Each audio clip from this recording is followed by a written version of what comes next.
जय हिंद, वंदे मातरम। बच्चों कैसे हो आप सभी। स्वागत है बच्चों आप सभी का इलेक्ट्रोस्टैटिक्स स्थिर विद्युतिकी के अगले वीडियो में, जिसमें बच्चों आज हम लोग बात करेंगे कूलॉम्स लॉ के बारे में। पीछे का वीडियो अगर आपने नहीं देखा है तो बच्चों ऊपर आई बटन पे क्लिक करके उसको देख लें। लास्ट वीडियो में हम लोगों ने डिस्कशन करा था कि what is charge, characteristics of charge, आवेश क्या है, आवेश में क्या गुण है, और इसके अलावा हम लोगों ने बात करी थी आवेशों को कैसे उत्पन्न किया जा सकता है। आज के वीडियो में हम लोग बात करेंगे कूलॉम्स लॉ का एक इंट्रोडक्शन और उससे बेस्ड कुछ इजी न्यूमेरिकल, और आगे के न्यूमेरिकल्स नेक्स्ट वीडियो में हम लोग शूट आउट करेंगे और उन वीडियोस के साथ हम लोग कूलॉम्स लॉ के वेक्टर फॉर्म को भी जानेंगे। तो चलिए आज का वीडियो शुरू करते हैं। सो बच्चों आज हम लोगों को बात करनी है कूलॉम्स लॉ। बच्चों पीछे का अगर जिन लोगों को टॉपिक याद हो उन्हें याद होगा कि हम लोगों ने बात करा था कि अगर आपके पास एक जैसे जो चार्ज हैं, सेम चार्जेस हैं, एक जैसे नेचर वाले, मतलब पॉजिटिव के सामने कौन बैठा है पॉजिटिव और निगेटिव के सामने कौन आके बैठ जाए निगेटिव, तो ऐसे जब चार्जेस आते हैं तो उनके बीच में बच्चों होता है प्रतिकर्षण या रिपल्सन। वो दोनों एक दूसरे को दूर हटाते हैं। कैसे? जैसे चुंबक का नॉर्थ पोल को दूर हटाता है और साउथ पोल को दूर हटाता है। लेकिन अगर बच्चों एक पॉजिटिव हो जाए और उसके सामने दूसरा चार्ज कैसा हो जाए, नेगेटिव हो जाए, तो इन दोनों के बीच में बच्चों प्रतिकर्षण न लग के अट्रैक्शन फोर्स लगता है। मतलब कौन सा बल लगता है? आकर्षण बल। ये वीडियो लास्ट के वीडियो में ये चीज तो क्लियर हो चुकी थी कि फोर्स का नेचर क्या होगा, लेकिन फोर्स का मैग्नीट्यूड क्या होगा, बल का परिमाण कितना होगा, कितना बल लगेगा, ये कैलकुलेट हम लोग नहीं कर पाए थे। कूलॉम्स ने हमें ये बताया कि दो अगर हमारे पास चार्ज बॉडीज हैं तो उन दोनों चार्ज बॉडीज पर कितना फोर्स लगता है, उसका क्या मैग्नीट्यूड होगा। सो गाइस हम लोग ये मान ले रहे हैं कि हमारे पास दो चार्ज बॉडीज हैं, एक Q1 है और दूसरी क्या है, Q2 है। बच्चों इन दोनों के बीच का जो डिस्टेंस है वो बच्चों स्मॉल r है। यहां एक चीज ध्यान देनी होगी कि यहां पर जो आप चार्ज लेंगे, जो आवेशित कण लेंगे, वो बच्चों पॉइंट चार्ज होने चाहिए। एक शर्त के साथ हम लोग इसको स्टार्ट करेंगे कि हमारे पास जो चार्ज है वो कैसे होने चाहिए, बिंदु आवेश होने चाहिए। अब क्वेश्चन ये पुटअप होता है कि ये पॉइंट चार्ज या बिंदु आवेश क्या है। देखिए बच्चों पॉइंट चार्ज जिनका साइज बहुत ही छोटा हो। सो बच्चों साइज छोटा कैसे डिसाइड होगा, कितना छोटा? क्या इलेक्ट्रॉन प्रोटॉन छोटे हैं? हाँ बिल्कुल छोटे हैं। लेकिन अगर इलेक्ट्रॉन प्रोटॉन बहुत पास आ जाए एक दूसरे के तो फिर हमें उन्हें पॉइंट चार्जेस नहीं कहेंगे। जैसे कि आप देखें कि मेरे पास ये दो मार्कर्स हैं, अभी ये दोनों आपको काफी छोटे लग रहे होंगे, लेकिन अभी मैं इनको आपके इतने पास ले आता हूं तो आपको वही मार्कर बड़े दिखने लगते हैं। दैट मीन्स किसी चार्ज का छोटा या बड़ा होना उनके साइज से ज्यादा डिपेंड करता है कि उनके बीच का डिस्टेंस कितना है, उनके बीच की दूरी क्या है। मतलब यदि आप दो आवेश ले रहे हैं और उनके बीच की दूरी बहुत कम है तो फिर वो बच्चों बिंदु आवेश नहीं कहे जाएंगे। दूरियों की तुलना में उनका आकार छोटा होना चाहिए। दैट मीन्स अगर वो पास है तो बहुत छोटे आकार के होने चाहिए। अगर मान लीजिए मेरे पास दो फुटबॉल हैं और एक फुटबॉल यहां रख दूं मैं और एक फुटबॉल 1 किलोमीटर दूर रख दूं, तो वो दोनों फुटबॉल एक दूसरे के लिए कैसे काम करेंगे, जैसे वो क्या हो, एक पॉइंट चार्ज या बिंदु आवेश हो। क्लियर है बच्चों? इन दोनों के बीच लगने वाला क्या फोर्स होगा, उसका मैग्नीट्यूड समझने के पहले हम लोग एक लॉ समझ लेते हैं। अगर आपको याद हो कि दो हमारे पास मास बॉडीज हैं जिनका मास m1 m2 है, तो उनके बीच लगने वाला force F directly proportional to m1 m2, F directly proportional to 1/r², F directly proportional to m1 m2/r², और डायरेक्टली प्रोपोर्शनल हटाने पर G m1 m2/r²। आप कहेंगे सर ये तो गलत बात है, पढ़ाते पढ़ाते 12th पहुंच गया 11th। बच्चों ये पढ़ने के बाद आपको लगेगा मैं वो कॉपी लिख रहा हूं, क्योंकि न्यूटन्स ग्रेविटेशनल लॉ जो हम लोगों ने 11th में पढ़ा था, उस लॉ और इस लॉ में बहुत ज्यादा सिमिलरिटीज हैं। जैसे यहां पर इन मास बॉडीज मतलब वजन वाली चीजों के बीच लगने वाला फोर्स उनके मासेस के प्रोडक्ट के डायरेक्टली प्रोपोर्शनल है, उनके द्रव्यमानों के गुणनफल के समानुपाती है, वैसे इनके बीच लगने वाला बल इनके चार्जेस के मैग्नीट्यूड के प्रोडक्ट के डायरेक्टली प्रोपोर्शनल है। बहुत जगहों पर आपको Q1 Q2 ऐसे भी लिखा मिलेगा, वो सेम बात है, directly proportional to mod of Q1 mod of Q2 magnitude. अब दूसरी बात, जैसे यहां लिखा गया है कि उनके बीच के डिस्टेंस के स्क्वायर के इनवर्सली प्रोपोर्शनल, बीच की दूरी के वर्ग के व्युत्क्रमानुपाती होता है। दोनों इक्वेशंस को अगर मिला दिया जाए, एफ डायरेक्टली प्रोपोर्शनल, तो बच्चों क्या बन जाता है आपका, बन जाता है Q1 Q2 upon R square. ये तो बच्चों हमारा लॉ हो गया। आप देखेंगे तो अब आपको कॉपी लग रहा होगा, F is equal to G m1 m2 upon R square और F directly proportional to Q1 Q2 upon R square. अब बच्चों यहां लगा है डायरेक्टली प्रोपोर्शनल, जैसे यहां पर डायरेक्टली प्रोपोर्शनल हटाने पर कैपिटल जी आता है, तो यहां पर बच्चों डायरेक्टली प्रोपोर्शनल हटाने पर कोई ना कोई कांस्टेंट तो जरूर आएगा। तो यहां पर बच्चों आता है K और Q1 Q2 upon R square.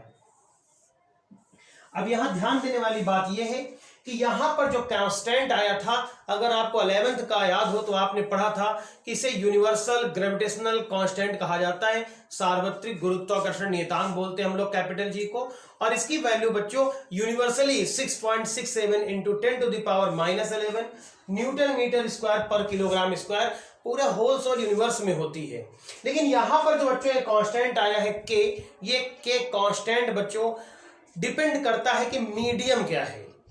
यहां पर इसकी वैल्यू, इस कांस्टेंट की वैल्यू मीडियम के अकॉर्डिंग चेंज होती जाएगी। सो बच्चों फिर अगर मीडियम के अकॉर्डिंग चेंज होगी तो इसकी वैल्यू को कैसे याद करें बच्चों, वो मीडियम के अकॉर्डिंग ही याद होती जाएगी। लेकिन अगर हम इन दोनों पॉइंट चार्जेस को ये मान लें कि ये या तो वैक्यूम में रखे हुए हैं और या फिर ये रखे हुए हैं एयर में, दो में से आप एक जगह को आप इमेजिन कर लीजिए कि ये दोनों बच्चों कहां रखे हैं, या तो वैक्यूम में हैं और कहां पे रखे हैं, एयर में, या तो हवा में है या निर्वात में रखे हैं। तो ऐसा माना जाता है कि इस के की वैल्यू 8 बच्चों 8.9875 इंटू 10⁻9, या इसी को हम 9 इंटू 10⁻9 और यूनिट क्या होगी, न्यूटन मीटर स्क्वायर पर कूलॉम स्क्वायर। बच्चों थोड़ा सा ग्रीन कलर से लिख दिया है, थोड़ा ना दिख रहा हो तो मैं सजेस्ट करूंगा आप ओरल सुन लीजिए। 8.9875 इंटू 10⁻9, या फिर इसको हम लोग अपनी सुविधा के लिए 9 इंटू 10⁻9 न्यूटन मीटर स्क्वायर पर कूलॉम स्क्वायर लिखते हैं।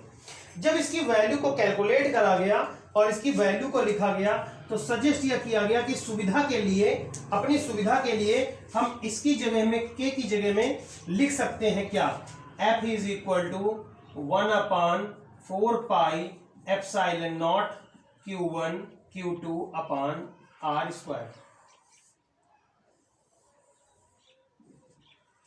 ठीक है, यहां समझने वाली चीज ये होगी कि इसके को हम लोगों ने क्या नोट डाउन कर दिया, 1/4 पाई एप्सिलॉन नॉट। अब सवाल पुटअप होता है, क्वेश्चन ये आता है सामने कि भाई ये 4 पाई तो पढ़ के आ रहे 10th में, ये ई तो ना पढ़ा हमने, टेढ़ा मेढ़ा सा ई के पीछे जीरो चिपक गया है, तो ये जो चिपका हुआ जीरो है इसको एप्सिलॉन नॉट पढ़ते हैं हम लोग। और इसकी वैल्यू बच्चों वेरी करती है और इसको बोलते हैं permittivity, permittivity of the medium. Permittivity of the medium के बारे में बच्चों हम लोग नेक्स्ट वीडियो में डिटेल में जाकर डिस्कस करेंगे। आज ये हमारा टॉपिक नहीं है कि हम इसको डिस्कस करें। अगर आपको लगता है कि आपको ये पूरी तरह से क्लियर हो जाए तो नेक्स्ट वीडियो में जाके आप इसको जरूर देखिए, वहां पे सारा क्लियर किया जाएगा। तो बच्चों ये एप्सिलॉन नॉट की value medium to medium vary करती रहती है, ठीक है ना। अगर बच्चों इसको हम लोग एयर या वैक्यूम से हटा करके किसी और मीडियम में रख दिया जाए तो यहां पे फॉर्मूला बन जाएगा 1/4 पाई एप्सिलॉन नॉट के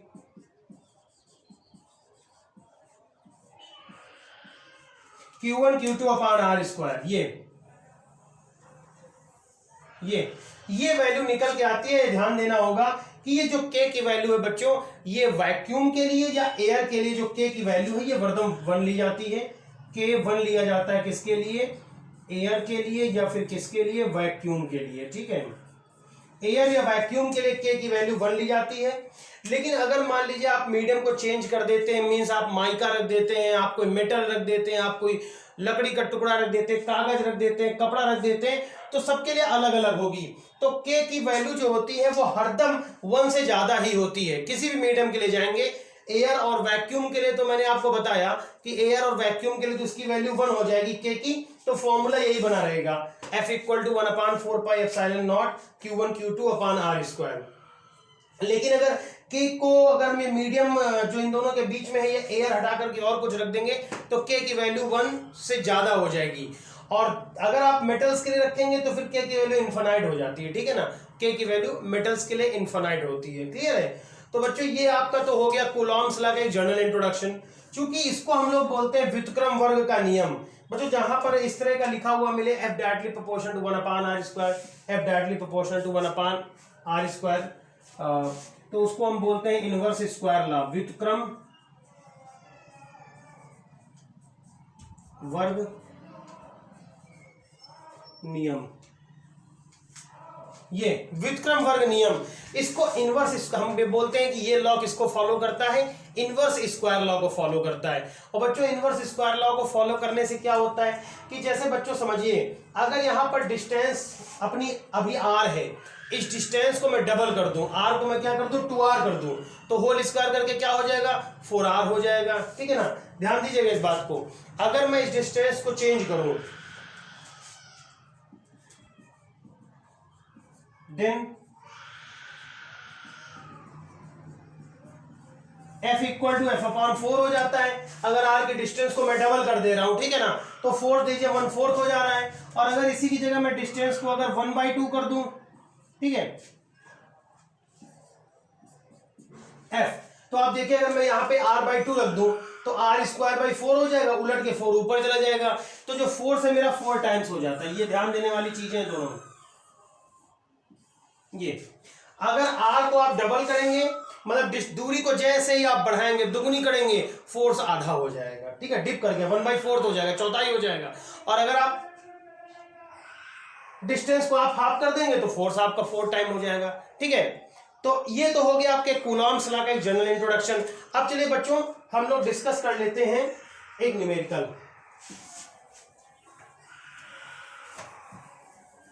देखिए अगर मेरे पास 2 प्रोटॉन्स हैं, ठीक है ना, मैं 2 प्रोटॉन्स ले रहा हूं और उनके बीच की डिस्टेंस अगर 4 × 10⁻⁻15 मीटर मैं ऐसा मान लेता हूं, ठीक है ना, तो उनके बीच का मुझे अगर फोर्स कैलकुलेट करना है तो बच्चों क्या निकल के आएगा वो मेरे को समझना होगा, ठीक है ना। तो देखिए कैसे कैलकुलेट करेंगे। आर अपने को गिवन है, हम यहां पर जो एफ की वैल्यू है वो 1/4 पाई एप्सिलॉन नॉट 9 × 10⁻9 लेंगे, यूनिट वगैरह छोड़िए, कहो तो मैं लिख दूं न्यूटन मीटर स्क्वायर पर किलोग्राम स्क्वायर पर कूलॉम स्क्वायर, ठीक है ना। एक चीज ये अपने को नोन है, दूसरी ये नोन है, तीसरा अपने को पता करना है प्रोटॉन है दोनों, तो Q1 = Q2 और दोनों पे चार्ज होगा 1.6 × 10⁻⁻16 कूलॉम। अब मैं अगर फोर्स कैलकुलेट करूं 1/4 pi epsilon naught Q1 Q2 upon में R स्क्वायर 1.6 10⁻⁻16 1.6 10⁻⁻16 अपॉन में मैं R लिख दे रहा हूं। देखिए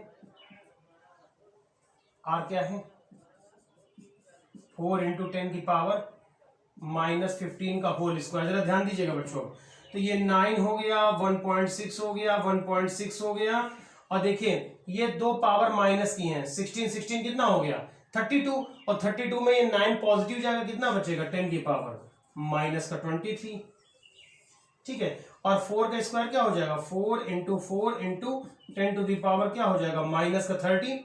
देखिए 9 से डिवाइड करेंगे 0.4 आएगा, 4 से डिवाइड करेंगे 0.4 आएगा, ठीक है। तो ये क्या हो गया 4 4 जा 16 और 16 9 जा 114, 1.44 हो गया, ठीक है ना।